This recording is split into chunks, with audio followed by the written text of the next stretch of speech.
Hello மக்களே, எல்லாருக்கும் happy மாலை வணக்கம். கோலம் பேசுதடி சீரீஸில் கோலம் 37. இது என்னென்னா, ஒருத்தவங்க கமெண்ட் பண்ணியிருந்தாங்க. விநாயகர் கோலம் முன்னாடி ஒரு திக்காக பட்டையாக ஒரு கோலம் போட்டிருந்தேன். அதில் நான் சொல்லியிருந்தேன், வேணும்னா நீங்கள் கமெண்ட்டில் சொல்லுங்கள் அப்படின்னு சொல்லிட்டு.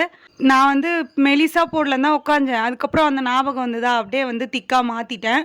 நார்மலாக 5 அச்சு வச்சு சந்து புள்ளி 3ல் முடியும். 3ல் முடிஞ்சு நார்மலாக போடுவாங்க. இந்த கோலம் அதிகமாக பார்த்துருப்பீங்க. இதை பட்டையாக போட்டு ஒரு தாமரை வரா மாதிரி, தாமரையே ஜாயிண்ட்டில் அதோட இதழ் பக்கத்தில் வருதுல்ல, அது ஜாயிண்ட்டில் வரா மாதிரி போட்டிருக்கேன். பட்டையாக வராதவங்க கோலம் திக்காக வரலல்ல, அவங்களுக்கு நான் ஒரு டிப்ஸ் சொல்லட்டுமா?